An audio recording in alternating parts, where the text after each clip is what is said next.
Bonsoir à vous tous et bienvenue à notre étude biblique du mercredi soir. Bienvenue à ce temps ensemble dans le manuel de vie. Un temps pour mieux comprendre la volonté de Dieu et son plan parfait pour nos vies. Et quel meilleur endroit pour l'apprendre que dans le livre pratique des Proverbes. Le livre pratique des Proverbes. Un sujet que nous voulons approfondir ce soir est apprendre à garder le silence.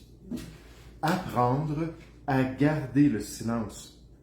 Et ce thème du silence ou l'idée de se taire revient régulièrement dans le livre des Proverbes. On va voir ça ce soir.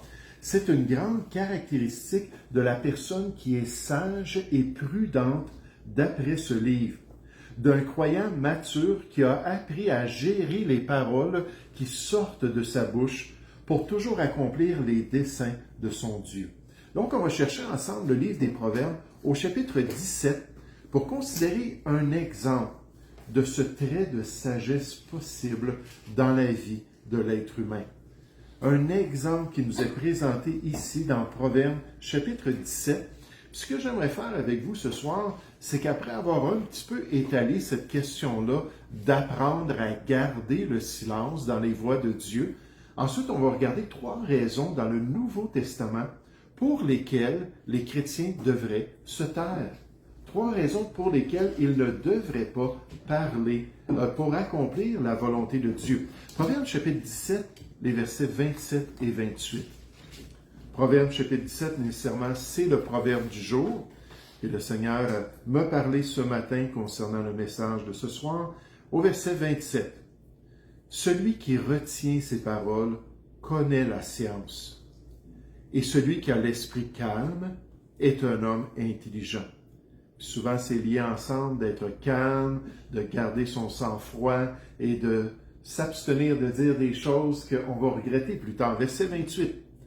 L'insensé même, quand il se tait, passe pour sage. Celui qui ferme ses lèvres est un homme intelligent.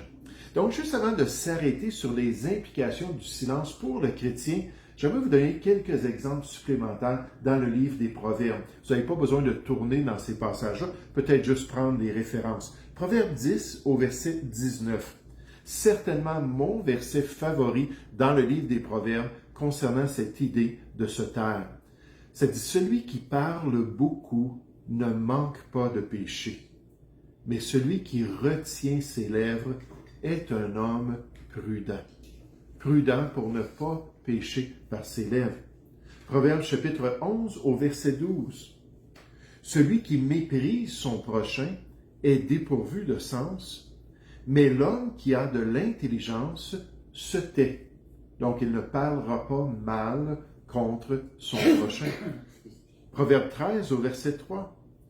Celui qui veille sur sa bouche garde son âme. Celui qui ouvre de grandes lèvres court à sa perte. Proverbe 13, verset 3. Proverbe 18, verset 6 à 8. On nous dit, les lèvres de l'insensé se mêlent aux querelles, aux chicanes, et sa bouche provoque les coups. Si on voit ça, n'est-ce pas, quelqu'un qui va dans un bar, qui s'enivre, qui voit une personne qu'il connaît, puis qu'il n'aime pas, puis qui va le voir, puis là, ça s'insulte, jusqu'à quoi? Jusqu'à ce que ça commence à se frapper mutuellement. Mais ça dit, sa bouche provoque les coups. La bouche de l'insensé cause sa ruine, et ses lèvres sont un piège pour son âme. Les paroles du rapporteur sont comme des friandises, elles descendent jusqu'au fond des entrailles. Que la chair aime ça, répandre des différentes choses, des calomnies, puis ainsi de suite contre son prochain. Proverbe 21, verset 23, juste quelques autres exemples. Celui qui veille sur sa bouche et sur sa langue préserve son âme des angoisses. Puis quelles angoisses quand notre conscience nous condamne d'avoir dit des choses qui n'étaient pas correctes. Ça, c'était Proverbe 21, verset 23. Proverbe 29 au verset 11. L'insensé met en dehors toute sa passion. Puis là, la passion, nécessairement, ça peut inclure ses paroles. Mais le sage la contient. Le sage va se contrôler. Il ne faut pas juste laisser sortir tout ce qui passe dans notre tête. Il y a des gens qui vont dire ça. Oui, mais je ne peux pas m'arrêter. J'y pense, il faut que je le dise. Là, on nous dit, le sage, lui, développe de la maîtrise de soi pour se contenir. C'est ce qu'on voit ici dans Proverbes chapitre 17. Regardez versets 27 et 28. Proverbes chapitre 17, avant de voir les implications, 3 choses pratiques. Versets 27 et 28. Celui qui retient ses paroles connaît la science, connaît les voies de Dieu, comprend ce que Dieu s'attend de lui. Alors il va retenir ses paroles.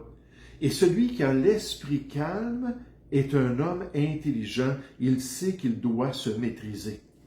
L'insensé même, quand il se tait, pense pour sage. Il agit comme quelqu'un de sage, même s'il est insensé, comme une personne intelligente et prudente. Celui qui ferme ses lèvres est un homme intelligent. Ce soir, c'est notre défi. Apprendre à garder le silence.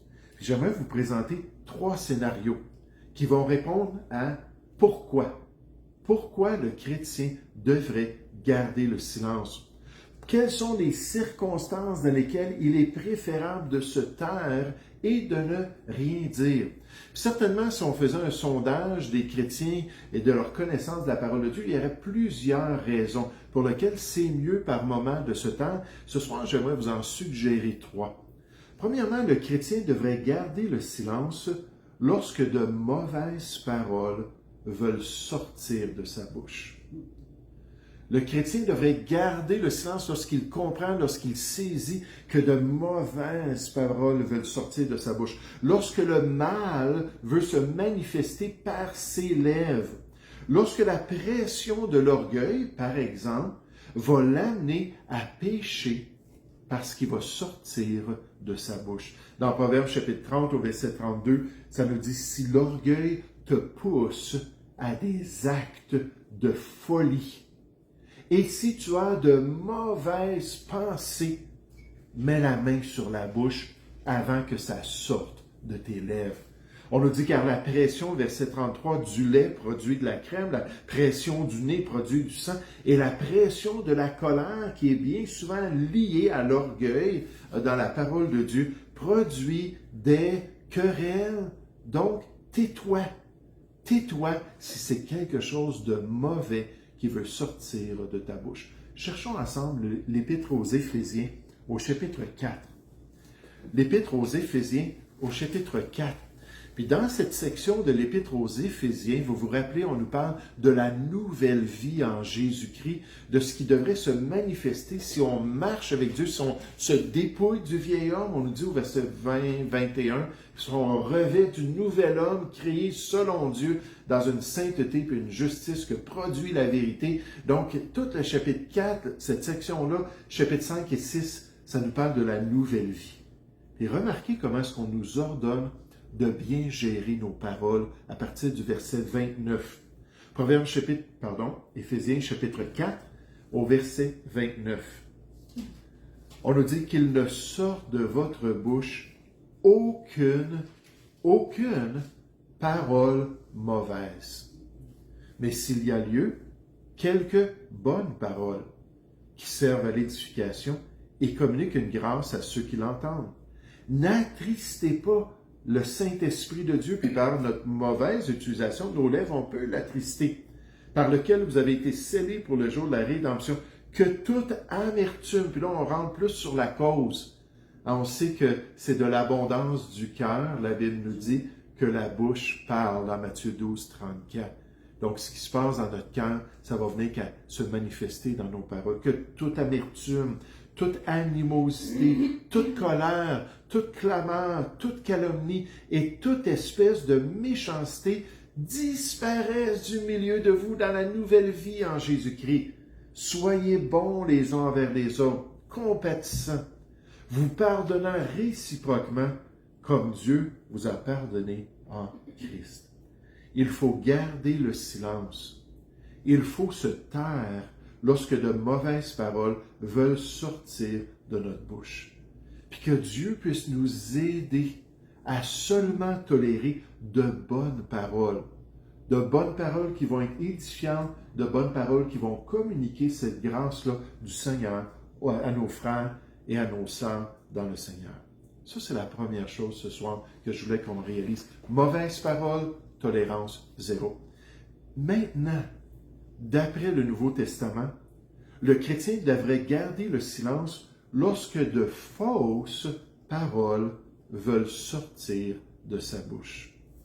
Lorsque de fausses paroles, c'est-à-dire des mensonges, des hérésies, des tromperies, des choses qui sont contraires à la vérité inspirée de Dieu. Dans Hébreux 13 au verset 9, on n'ira pas, mais on parle de doctrines, d'enseignements diverses et étrangères que les chrétiens ne devraient pas tolérer dans leur vie, ne devraient pas tolérer dans l'Église de Dieu. Puis lorsque de telles paroles erronées veulent sortir de notre bouche, il est préférable que l'on garde le silence pour honorer Dieu et sa saine doctrine. Nécessairement, les Épîtres du Nouveau Testament en parlent en détail, alors qu'on considère tous les faux apôtres, les faux enseignants qui sont rentrés dans l'Église chrétienne au 1er siècle pour pervertir le message de Dieu, pour détourner les chrétiens. Puis là, on nous dit, wow, il ne faut pas tolérer ces mauvaises compagnies qui vont corrompre les bonnes mœurs. Puis les Épîtres pastorales en parlent particulièrement. J'aimerais qu'on puisse voir cela. Lorsque quelqu'un dans l'Église dit ou enseigne des faussetés. 1 Timothée chapitre 1. 1 Timothée chapitre 1. Donc les mauvaises paroles, tolérance zéro. Les fausses paroles, tolérance zéro dans l'œuvre de Dieu. 1 Timothée chapitre 1 à partir du verset 3. 1 Timothée chapitre 1, verset 3. Paul dit à Timothée, je te rappelle l'exhortation que je te fis à mon départ pour la Macédoine, lorsque je t'engageai à rester à Éphèse pour travailler dans l'église d'Éphèse auprès des Éphésiens, afin de recommander à certaines personnes de ne pas enseigner d'autres doctrines. Donc, Paul il dit, c'est la raison principale pourquoi tu es devenu le pasteur par intérim dans l'église d'Éphèse, pour régler ce problème-là des gens qui enseignent des faussetés. Puis il dit, voici le but. Il dit, le but principal pour lequel je t'ai envoyé est de ne pas s'attacher à des fables et à des généalogies sans fin qui produisent des discussions plutôt qu'elles n'avancent l'œuvre de Dieu dans la foi, puis la fausseté, puis la vanité de certaines paroles ne font pas avancer les chrétiens. Le but de cette recommandation est un amour venant d'un cœur pur, d'une bonne conscience et d'une foi sincère lorsque le mensonge est éliminé de l'Église. Quelques-uns s'étant détournés de ces choses, se sont égarés dans de vains discours. Ils veulent être docteurs de la loi, des enseignants dans l'Église de Jésus-Christ, des enseignants de la parole, et ils ne comprennent ni ce qu'ils disent, ni ce qu'ils affirment. Quels enseignants fâcheux!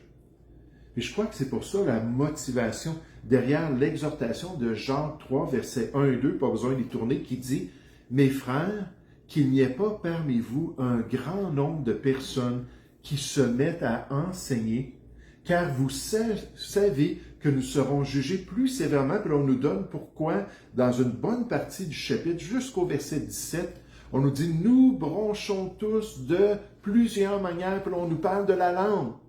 Les chrétiens, là, on peut être influencés par différentes sources au niveau de notre langue. Si quelqu'un ne bronche point en parole, c'est un homme parfait, mature, pleinement développé dans les voies de Dieu, dans l'expérience de la parole, capable de tenir tout son corps en bride. Et ça, c'est rare. Et c'est pour ça qu'on nous dit dans ce passage-là, avec la faiblesse qu'on a auprès de notre langue, qu'il n'y ait pas beaucoup de gens qui se mettent à enseigner. Je me souviens d'un pasteur qui m'avait partagé qu'il était allé dans une église des frères, les frères chrétiens. Puis dans cette église particulière, parce que ça va varier d'une église à l'autre, cette église, il permettait à tout homme, pendant les réunions, de pouvoir lever la main, de pouvoir se lever, puis d'enseigner une leçon biblique que Dieu lui avait supposément montrée. Puis alors, tous les chrétiens, les femmes, les enfants, le restant des chrétiens, se concentrait, venait autour de cette personne-là, se concentrait, puis écoutait le message que Dieu avait pour l'Église de Jésus-Christ. Ce pasteur-là m'a dit avec horreur, j'ai vu des mensonges, des fabulations, des tromperies qui étaient enseignées dans ces temps-là de réunion d'église. Il dit, j'ai toléré ça pendant des semaines, des mois, jusqu'à ce que je ne pouvais plus supporter ça. Et finalement, j'ai quitté cette assemblée chrétienne. Tous, n'importe qui, pouvaient enseigner ce petit troupeau au détriment bien souvent de la vérité et des voies du Seigneur. Puis c'est contraire à ce que Jean 3 nous dit, c'est contraire à ce qu'on voit dans les épîtres pastorales des enseignements. Ici, au Bon Berger, on va permettre des petites exhortations entre chrétiens. Des fois, pendant les réunions, je veux recommencer cela là, avec les actions de grâce, encourager les hommes à dire, est-ce que vous avez une exhortation à nous donner? Juste quelque chose que vous avez appris cette semaine, vous avez lu dans la parole de Dieu, puis vous aimeriez nous encourager dans les voies de Dieu. Ça, on peut avoir des petits temps comme ça, mais seulement ceux qui sont reconnus officiellement dans le ministère de l'enseignement et de la prédication, d'après 1 Timothée 5 au verset 17. Dieu nous dit qu'il y a des gens particuliers qui ont ce rôle-là, ce travail-là dans l'œuvre de Dieu, de l'enseignement et de la prédication, mais seulement ceux-là peuvent enseigner formellement durant les assemblées de l'Église. C'est pas juste Pierre, Jean-Jacques qui va lever sa main et va dire « je veux enseigner l'Église aujourd'hui ». Non, il faut contrôler ça. Regardez Tite chapitre 1, une autre épître pastorale. Tite chapitre 1, à partir du verset 5. Tite chapitre 1 au verset 5. Paul dit au jeune pasteur, « Je t'ai laissé en Crète », donc il était sur cette île, « afin que tu mettes en ordre ce qui reste à régler. » Ça fait partie des responsabilités dans le ministère. « Et que selon mes instructions, tu établisses des anciens dans chaque ville, donc des personnes particulières pour l'œuvre de l'enseignement. S'il s'y trouve quelque homme irréprochable, mari d'une seule femme, ayant des enfants fidèles, qui ne soient ni accusés de débauche, ni rebelles. Car il faut que les vaincre, 1 Timothée chapitre 3, ça dit, il faut, je pense 7 ou 8 fois. Mais ici, on nous le dit juste ici. Car il faut que les vaincre soient irréprochables, comme économes de Dieu, comme serviteurs principaux de Dieu dans la maison de Dieu. Qu'ils ne soient ni arrogants, ni colériques, ni adonnés au vin, ni violents, ni portés à un gain honteux, mais qu'ils soient hospitaliers, amis des gens de bien, modérés, justes, saints, tempérants, attachés à la vraie parole, pas à la fausse parole, attachés à la vraie parole telle qu'elle a été enseignée, afin d'être capables d'exhorter selon la saine doctrine et de réfuter les contradicteurs. Il y a en effet, surtout parmi les circoncis, puis l'on fait un contraste avec ces ouvriers officiels, beaucoup de gens rebelles, de vains discoureurs et de séducteurs, des menteurs, auxquels il faut fermer la bouche.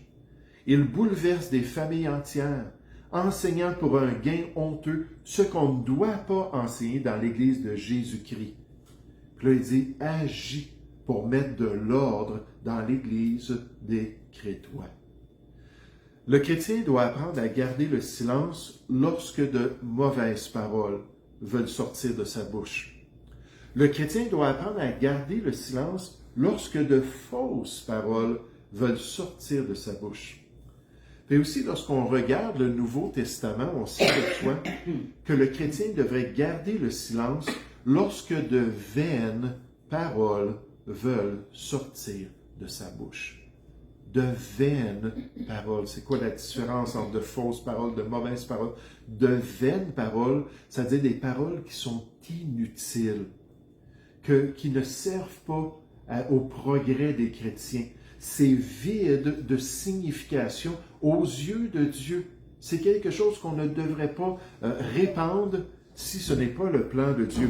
Des paroles qui n'ont pas d'importance dans l'œuvre de Dieu, des paroles qui sont vides de valeur pour la marche chrétienne, qui peuvent même être un obstacle, on l'avait vu dans 1 Timothée 1,4, pour le progrès des chrétiens dans la vérité de Dieu. Le Seigneur Jésus a dit dans son enseignement qu'un jour, les hommes rendront compte de toute parole vaine qu'ils auront proférée. Toute parole vaine, le mot ici, c'est le mot inutile, le mot vide de sens qui ne favorise pas de bonnes décisions envers Dieu comme application, qui n'aide pas le croyant à faire des actions concrètes pour suivre le Seigneur. C'est des paroles qui n'ont aucune utilité dans l'Église de Jésus-Christ. Puis les chrétiens ne veulent surtout pas utiliser des paroles vaines qui n'aident pas la cause du Seigneur. Regardons quelques passages en terminant. Colossiens chapitre 2. Colossiens au chapitre 2. Si vous connaissez un peu le contexte de l'Épître aux Colossiens, vous savez qu'il y a une grande influence qui essayait de les détourner de leur relation avec Jésus-Christ pour les mettre sous des règles qui venaient de leur propre imagination. On les appelle les gnostiques, les gens qui disaient recevoir une connaissance, qui avaient le mystère de Dieu avec des visions, puis un culte des anges. On décrit ça dans l'Épître aux Colossiens. Puis là, ils apprenaient des choses, puis là, ils imposaient des choses. Puis c'était des choses qui étaient totalement vaines. Moi, je pense juste à ceux qui font la célébration le samedi soir du lavage des pieds des chrétiens, puis qui ne peuvent pas venir le dimanche matin en église. C'est le samedi soir, ils n'ont pas participé au lavage mutuel des pieds. Pour moi, ça, là, je vois ça comme de la vanité. Puis c'est à chacun de nous à décider ce qu'on fait. Mais pour moi, ça ne sert absolument à rien de faire ça. C'est pas ça que Jean 13 enseigne.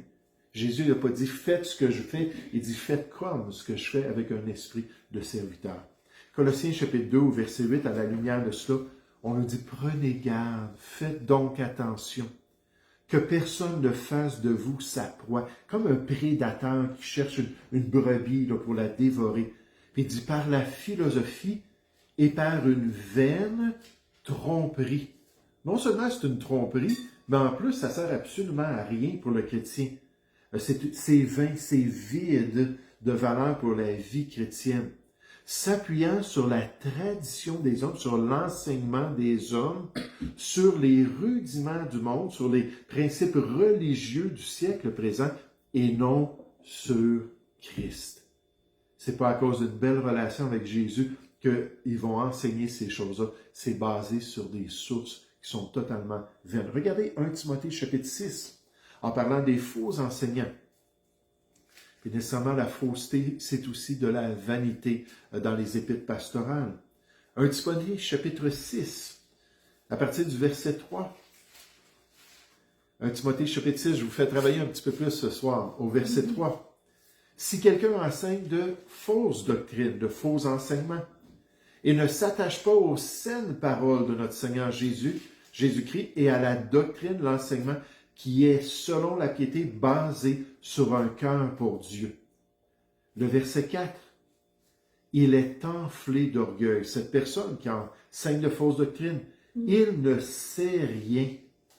Il a la maladie des questions oiseuses, toujours argumenter, toujours vouloir trouver des failles à la saine doctrine et des disputes de mots, d'où naissent l'envie, les querelles, les calomnies, les mauvais soupçons. Puis là, remarquez au verset 5, les vaines discussions d'hommes corrompus d'entendement. L'entendement, c'est notre raisonnement, notre capacité de comprendre, privés de la vérité et croyant que la piété est une source de gain. Dans les quelques passages que je vous montre, c'est des mots différents dans l'original, mais ce sont tous des synonymes de ce qui est vide de signification pour Dieu, ce qui ne vaut rien pour le chrétien. Verset 20, toujours 1 Timothée chapitre 6. Ô Timothée, garde le dépôt, ce trésor du Seigneur, en évitant les discours vains et profanes, et les disputes de la fausse science, dont font profession quelques-uns qui se sont ainsi détournés de la foi. Que la grâce soit avec vous. Puis Tite chapitre 3. Tite chapitre 3. Une autre exhortation. Quand ce sont des paroles qui sont mauvaises, basées peut-être sur notre colère, notre vengeance, notre amertume, là, Dieu dit, tais-toi, mets la main sur ta bouche. Quand ce sont des paroles qui sont fausses, qui sont contraires à la vérité inspirée de Dieu, encore une fois, il faut fermer notre bouche. Et quand c'est de la vanité, ça n'aide pas les chrétiens à aller de l'avant, mais là, on voit qu'il faut éviter de telles paroles pour pouvoir plaire au Seigneur. Tite chapitre 3, verset 8. Cette parole est certaine et je veux que tu affirmes ces choses, afin que ceux qui ont cru en Dieu s'appliquent à pratiquer de bonnes œuvres. Voilà ce qui est bon et utile aux hommes. Donc, des gens qui ont entendu l'Évangile, des gens qui ont mis leur foi dans le Seigneur Jésus, versets 3, 4 et 5, nous parlent de cela. Puis là, ensuite, qui se mettent à servir Dieu, qui se mettent à faire des bonnes œuvres et qui enseignent que ça, c'est bon, ça, c'est quelque chose de constructif. On va s'aimer les uns les autres, on va être serviteurs les uns des autres, mais évite, verset 9, les discussions folles, les généalogies, les querelles, les disputes relatives à la loi, car toutes ces choses-là, elles sont inutiles et vaines, ne faisant pas avancer l'œuvre de Dieu. Éloigne de toi, encore une fois, dans ce rôle d'évêque, de surveillant, contremaître dans l'œuvre de Dieu. Éloigne de toi, après un premier et un second avertissement. Celui qui provoque des divisions avec tous ces genres d'approches-là à la vérité, sachant qu'un homme de cette espèce est perverti, tordu, et qu'il pêche en se condamnant lui-même, puisqu'il ne reste pas dans la saine doctrine. Donc, pour le chrétien, pourquoi apprendre à garder le silence? Entre autres, il y avait certainement plusieurs autres choses qu'on aurait pu dire. C'est lorsque les mauvaises paroles veulent sortir de notre bouche. Lorsque de fausses paroles veulent influencer l'Église chrétienne, lorsque des paroles vaines veulent aussi se manifester dans nos réunions d'Église, dans notre communion fraternelle. Oh, que le Seigneur nous apprenne à garder le silence, dans de tels cas, pour ne pas nous souiller par nos paroles, et pour toujours communiquer une édification et une grâce à l'Église de Jésus-Christ. Et je suis le premier à dire Amen. On va prier, s'il vous plaît. Oui, Père Céleste, je me te remercie, Seigneur, pour ce thème ce soir. Je me te remercie pour cette vérité concernant la sagesse et la prudence de cette personne, Seigneur, qui apprend à fermer ses lèvres. Et Seigneur, je te prie que tu puisses nous donner du discernement à nous aussi, pour que nous disions seulement ce qui te plaît et que nous parlions lorsqu'il est temps de parler. Ô Père Céleste, donne-nous de la maîtrise de soi, puis aide-nous à être une bénédiction pour autrui. Nous te prions au nom du Seigneur Jésus. Amen.